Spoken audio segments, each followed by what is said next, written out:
puede usted ver todas las noches de 7 a 8 en los canales de Sin Censura y obviamente puede seguir en el canal personal del profe, en tu profe de RI. RI significa Relaciones Internacionales. Jesús, ¿cómo te va? Te mando un abrazo. Hola, mi querido Vicente, muy buenas tardes, muy buenos días, dependiendo la hora que nos estén viendo. Pues muy contento de estar nuevamente en Sin Censura como cada viernes. Oye, Jesús, pues creo que llegaron un tantito tarde, como algunas décadas tarde, a la situación migratoria en Estados Unidos. Dame tu opinión acerca de cómo Estados Unidos quiere, pues, enfrentar esta situación que en el caso de Trump quería que quedara en manos exclusivas del lado mexicano. Sí, mira, yo tengo dos lecturas. Una que yo la separaría en un problema doméstico y otro en un problema transnacional compartido. Empiezo por el primero, si me permites. En este nivel de análisis, los actores políticos tratan primero de legitimarse ante sus propias audiencias, ante sus propios votantes, ante sus propios gobernados. En ese orden de ideas, el presidente Joe Biden llegó y atacó de manera frontal todos los avances o retrocesos, es decir, todo lo planeado por Donald J. Trump con respecto a la migración desde el primer día que tomó posesión. Recordarás que lanzó 17 órdenes ejecutivas y casi todas ellas iban destinadas a destruir todo lo que había trabajado Donald Trump. Entre ellas, había dedicado 5 principalmente a los temas migratorios. Una de ellas era destruir la oposición de Trump a DACA. Y bueno, ese mismo día mandó al Congreso de los Estados Unidos una propuesta de ley de reforma migratoria para que fuera consistente en el mediano y largo plazo. Esta, querido Vicente, ya pasó por la Cámara de Diputados o la Cámara de Representantes o la Cámara Baja o el Congreso, como también se le conoce en Estados Unidos, el Congreso Federal, pero falta que se apruebe en el Senado. En el Congreso, como los demócratas son mayoría y además algunos republicanos se sumaron a la petición de Joe Biden, pues ahora faltaría que se complete, se culmine el proceso legislativo en el Senado. Pero en el Senado tú recordarás que quedaron empatados con 50 senadores, los demócratas, 50 senadores, los republicanos, pero los demócratas tienen la ventaja del voto de calidad de la vicepresidenta Kamala Harris, que de acuerdo a la Constitución de Estados Unidos se convierte en presidenta de la Cámara de Senadores y por lo tanto tiene el voto de calidad para el desempate. Sin embargo, para que el proyecto de ley pudiera aprobarse, que diera paso a la reforma migratoria prometida por Biden en elecciones, que beneficiaría entre 2.5 millones de personas y 7 más o menos, se necesita que Kamala Harris convenza junto con otros líderes de diferentes comisiones demócratas, que convenza a por lo menos 10 senadores republicanos de que aprueben esta reforma para que regrese a la Casa Blanca y Joe Biden pudiera firmarla como ley.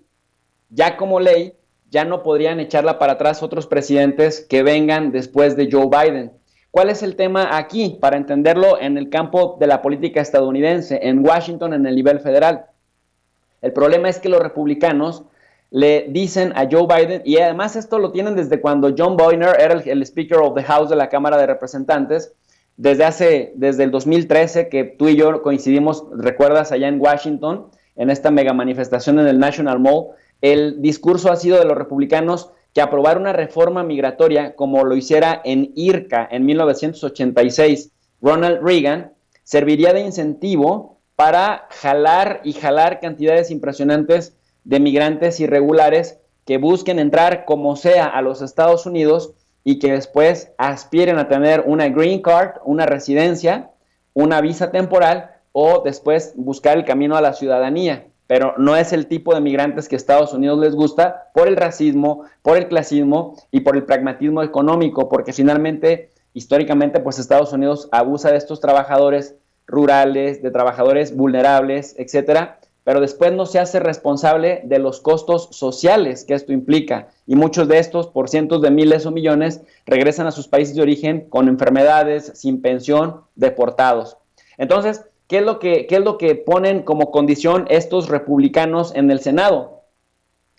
Que Joe Biden se asegure primero de limpiar la frontera, de reducir la crisis migratoria, porque de lo contrario estaría mandando el mensaje a los latinoamericanos de que pueden migrar y que con el paso de los años Estados Unidos les daría un camino a la ciudadanía. Por lo tanto,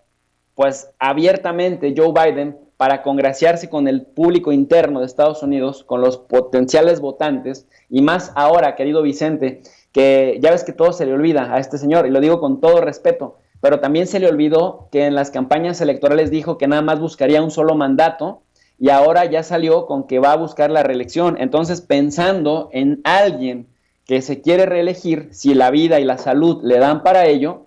lo que intenta es quedar bien con la comunidad hispana al aprobar esta reforma, al impulsar esta reforma y al cabildear con por lo menos 10 senadores republicanos para que les puedan pasar la ley que dé pie a la reforma migratoria, pero los republicanos le ponen la vara súper alta, porque en la Cámara de Representantes fue más fácil convencer a por lo menos 20 republicanos que votaran a favor, pero en el Senado cada voto cuenta muchísimo y cada senador, cada uno de estos 10 senadores que son necesarios, sobre todo de los estados fronterizos, que son necesarios para aprobar esta reforma migratoria, le dicen, no, no, no, chiquito, primero me vas a arreglar el tema en la frontera y tienes que decirle a los migrantes que esta no es una invitación para que vengan, de lo contrario estás ocasionando el problema con los niños, a los cuales además Joe Biden se comprometió a no deportar. Entonces ves situaciones extremadamente dramáticas en la frontera porque ves a familias centroamericanas principalmente, aunque ahora se reconoce que también hay mexicanos que están intentando ingresar,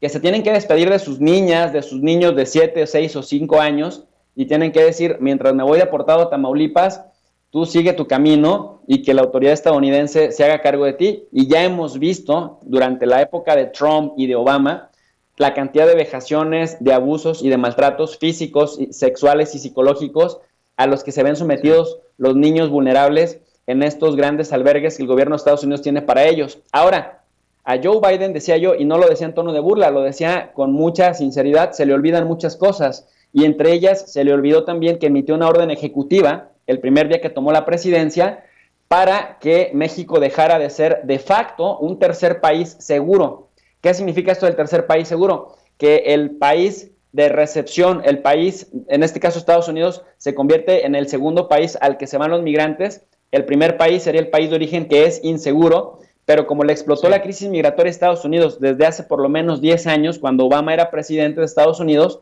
y Donald Trump no solamente no tuvo voluntad, sino que empeoró la crisis, ahora que a Biden le ha estallado en las manos, en las narices, la crisis,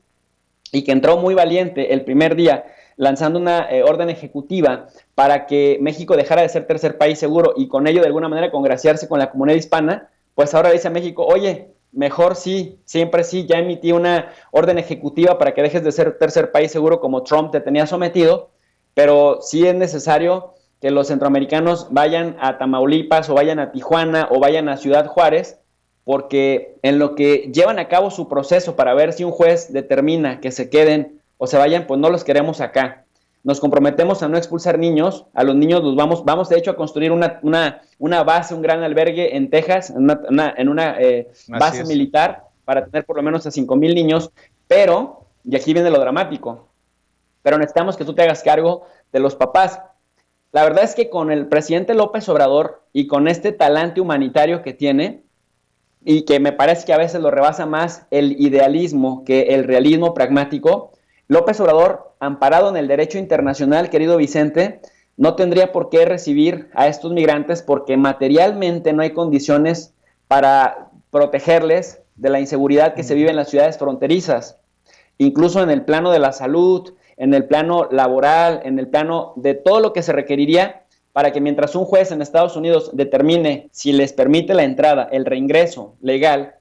ellos puedan estar en México porque no se pueden regresar a su primer país, el segundo país no los quiere tener y por eso el tercer país seguro, México, que no es tan seguro y menos en las ciudades fronterizas, se haga cargo de ellos. En eso consiste, digamos, el acuerdo, pero resulta que México no tiene en este momento las condiciones, aunque tenga la voluntad, y el derecho internacional ampara a México, sobre todo el derecho migratorio, ampara a México para que no se haga responsable de ciudadanos extranjeros a los que Estados Unidos, que en realidad van hacia Estados Unidos, a los que Estados Unidos pues está rechazando. Y es que recordemos que aunque Joe Biden dice, ya hemos aprobado en el paquete fiscal 700 millones de dólares para mandarlos a Centroamérica para tratar de resolver problemas estructurales desde Centroamérica, con proyectos de inversión para que Centroamérica regule su situación económica y no nos esté mandando tantos migrantes, Los republicanos les recuerdan en el Senado a los demócratas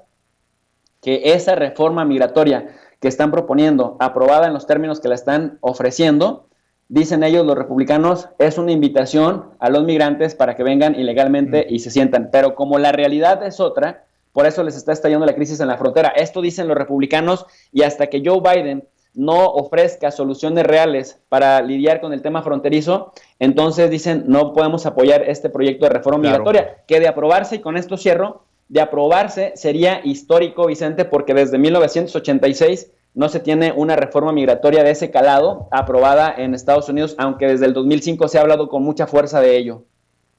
Estemos al pendiente, porque yo he estado señalando que el presidente de Estados Unidos, Joe Biden, ya dijo que México se está negando, así lo dijo Joe Biden, a acoger a las familias migrantes que su país deporta por haber cruzado irregularmente la frontera, acogiéndose a una norma implementada por su antecesor, el republicano Donald Trump, y cito textualmente: estamos negociando con el presidente de México. Creo que vamos a ver un cambio. Todos los migrantes deberían poder ser devueltos, afirmó durante la primera conferencia de prensa